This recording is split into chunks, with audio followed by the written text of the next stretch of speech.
Duraikannan sir, எனக்கு இன்னொரு ஒரு சின்ன சந்தேகம் என்னன்னா, இந்த நிகழ்வை வந்து முதல் அந்த விஜயோட அந்த முதல் வீடியோ பதிவில் இருந்து இன்று தீர்ப்புக்கு பிறகு, இன்று இந்த இடைக்கால தீர்ப்புக்கு பிறகு, இது வந்து இப்போ ஒரு இன்டீரியம் ஆர்டர் அப்படிங்கிறது தான் அது வந்திருக்குது. இன்னும் கவுண்டர் அஃபிடாவிட் தாக்கல் பண்ணால் இன்னொரு முழுமையான தீர்ப்பு வரும்.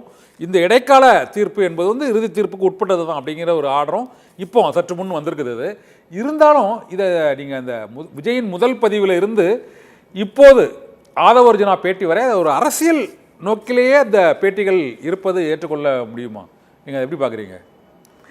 மிஸ்டர் சிஎம் நடவடிக்கை எடுக்கிறார். முதல்ல மிஸ்டர் சிஎம் நடவடிக்கை எடுக்கிறார். ஆதவ அர்ஜுனா இன்னைக்கு உச்சநீதிமன்ற தீர்ப்புக்கு பிறகு அவர் அளித்த பேட்டியில் விஜய் முதலமைச்சரான உடனே குற்றவாளிகள் மீது கடுமையான நடவடிக்கை எடுப்பார் அப்படின்னு சொல்லியிருக்கிறார். இந்த ரெண்டு எப்படி பார்க்குறீங்க? இது ஏன் அரசியல் ஆக்கணும், அரசியல் ஆக்குறாங்களா? இல்லை, முதலாவதாக திரு விஜய் அவர்கள் வந்து அந்த காணொலி காட்சி மூலமாக அவர் சொன்ன கருத்து இருக்குல்ல, ஒரு பக்குவமற்ற கருத்தாக தான் அன்றைக்கே நான் பதிவு செய்திருந்தேன். நீங்க தாக்குதல்னா என்ன, நேரடியா தாக்குங்க, நான் அலுவலகத்தில் தான் இருப்பேன், வீட்டில் தான் இருப்பேன் அப்படின்னு பேசுறதோ, என்னுடைய ஆட்களை தொடாதீங்க அப்படின்னு பேசுறதோ, அது ஒரு சினிமா டயலாக் மாதிரி தான் இருந்தது. ஒரு பக்குவப்பட்ட அரசியல் தலைவருடைய கருத்தாக இல்லை, அதை நம்ம மறந்துடுவோம். ஆனால் ஒரு அரசியல் கட்சி, வளர்ந்து வருகிற அரசியல் கட்சி, இன்னும் ஒரு தேர்தலை கூட எதிர்கொள்ளாத அரசியல் கட்சி நிச்சயமாக தங்களுக்கு கிடைக்கிற வாய்ப்புகளை எல்லாம் அரசியல் படுத்துவார்கள், மாற்று கருத்தே இல்லை. தங்களுடைய வளர்ச்சியை பிடிக்காமல்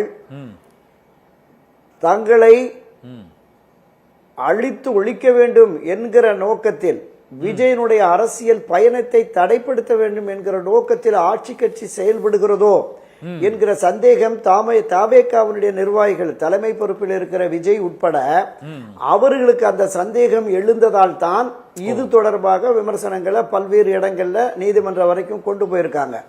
இன்றைக்கு நீதிமன்ற தீர்ப்பு என்பதுமே நாம குறிப்பிட்ட இந்த சந்தேக பார்வை உச்ச நீதிமன்றக்கும் ஏற்பட்டிருக்கிறது என்பதால் தான் இதை சிபிஐ விசாரிக்கணும் அப்படிங்கிறாங்க. அதுல உயர் நீதிமன்ற நீதிபதியினுடைய கருத்தை உச்ச நீதிமன்றம் வந்து மறுதளித்திருக்கிறது, கண்டனம் தெரிவித்திருக்கிறது நம்ம பார்த்தோம். எந்த கோரிக்கையுமே இல்லாம ஒரு சிறப்பு நீதி விசாரணைக்கு ஒரு காவல்துறை உயர் அதிகாரி தலைமையில போட்டது எந்த அடிப்படையில் என்கிற கேள்வி எழுப்பியிருக்கிறாங்க. அந்த நீதிபதி, உயர் நீதிமன்ற நீதிபதியினுடைய அந்த கருத்து இருக்கிறதுல, அதுல ஒரு வித அரசியல் வாடை வீசுகிறதோ அப்படிங்கிற மாதிரி பார்வையும் இருந்ததால் தான் இப்போது உச்ச நீதிமன்றம் வந்து இந்த சிபிஐ விசாரணை இதை தாண்டி இந்த தீர்ப்பு இது வந்து ஒரு இன்டீரியம் ஆர்டர், இடைக்கால தீர்ப்பு அப்படின்னு அந்த வழக்கறிஞர் வில்சன் சொன்னாரு. ஆனா இப்பவும் வந்து அது வந்து இந்த இன்டீரியம் ஆர்டருங்கிறது இந்த பிரிண்ட் அந்த பதிவாளரோட அந்த தீர்ப்போட முழு விவரத்திலேயே அது வந்து வந்திருக்கு. இது மாதிரி ஒரு இடைக்கால தீர்ப்பு அதன் பின்னர் மாறுதலுக்கு உள்ளாகுமா? ஏன்னா இதில் புகார் மனுதாரர்கள் இருவர், அந்த செல்வராஜ் பன்னீர்செல்வம் ஆகிய இருவருமே வந்து இது வந்து எங்களுக்கு அந்த சிபிஐ விசாரணை கோரி மனு தாக்கல் பண்ணது எனக்கு தெரியாது அப்படின்னு சொன்னாங்க. ஆமாம் ஆமாம் இப்போ நம்ம பார்த்துட்டு இருக்கிறது துரைக்கண்ணன் சார், நாம் இப்பொழுதைக்கு பார்த்துட்டு இருக்கிறது இந்த உச்சநீதிமன்ற தீர்ப்புக்கு பிறகு அந்த தாவேகா தலைவர் விஜயின் அந்த முதல் பதிவுக்கு, வீடியோ பதிவுக்கு பிறகு இப்போது ஒரு வரியில நீதி வெல்லும் என்று விஜயின் அந்த ட்விட்டர் பதிவில் அவர் வந்து போட்டிருக்கிறாரு. இந்த தீர்ப்புக்கு பிறகு விஜயின் நடவடிக்கைகள் என்னவாக இருக்கும் என்பதற்கான ஒரு தொடக்க புள்ளியை நம்ம இதை பார்க்கலாமா சார்? இந்த நீதி வெல்லும் அப்படின்னு அவர் சொல்லியிருப்பதன் மூலமாக கரூருக்கு அவர் மீண்டும் செல்வார், மீண்டும் பிரச்சார கூட்டங்களுக்கு, அந்த பாதுகாப்பான இடங்களுக்கு அனுமதி கொடுப்பார். மேலும் இந்த கரூர் நெரிசல் சம்பவத்தில் ஒரு அநீதி நடந்திருக்கிறது என்பதால் நீதி வெல்லும் என்று அவர் கூறியிருக்கிறார் என்று அதை எடுத்துக்கலாம். நீங்க அதை எப்படி பாக்குறீங்க துரைக்கண்ணன் சார்?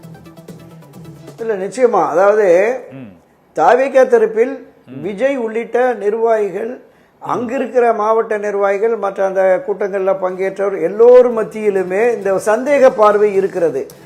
இது சதி செயலால் தான் இந்த அசம்பாவிதம் நிகழ்ந்தது, இந்த உயிரிழப்பு நிகழ்ந்தது என்பதிலே அவர்கள் உறுதியாக இருக்கிறார்கள்.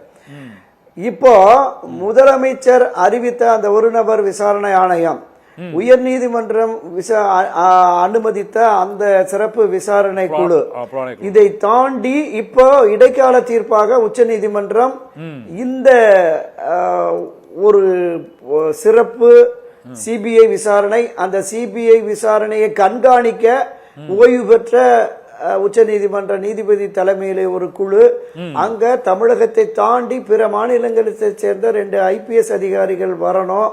மாதம் இவர்கள் அறிக்கை தர வேண்டும், சிபிஐ விசாரணை அறிக்கையை அந்த குழுவுல கொடுக்க வேண்டுங்கிற இந்த இடைக்கால தீர்ப்பு இருக்குல்ல,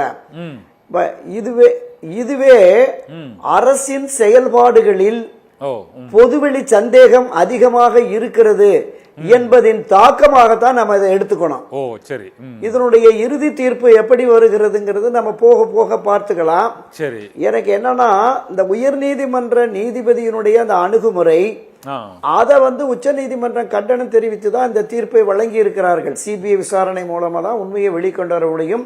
உள்ளூர் காவல்துறையினரோ உள்ளூர் அதிகாரிகளோ அவர்கள் விசாரிப்பதன் மூலமாக ஒரு நீதி கிடைக்காது என்கிற பார்வை உச்ச நீதிமன்றத்துக்கு இருக்குதுங்கிறதா இந்த தீர்ப்புல நம்ம பாக்குறோம்.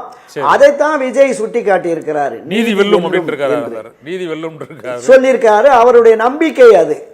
சரி, இந்த நம்பிக்கையின் வெளிப்பாடாக நிச்சயமாக மீண்டும் கரூருக்கு சென்று அவங்க கேட்டிருக்காங்க. அந்த 33 குடும்ப, இந்த 40-42 உயிர் பலி ஏற்பட்டிருக்குது, அந்த குடும்பங்களை எல்லாம் தனித்தனியாக சந்தித்து அவர்களுக்கு நிதி உதவி வழங்கணும். 100க்கும் மேற்பட்ட காயமடைந்தவர்களையும் தனித்தனியாக சந்தித்து நாங்கள் வழங்கணும். இதற்கு எங்களுக்கு உரிய பாதுகாப்பு வழங்கணும். தமிழக காவல்துறையின் மீது எங்களுக்கு நம்பிக்கை இல்லைன்னு ஆதவர்ஜனா சொல்லியிருக்கிறாரு.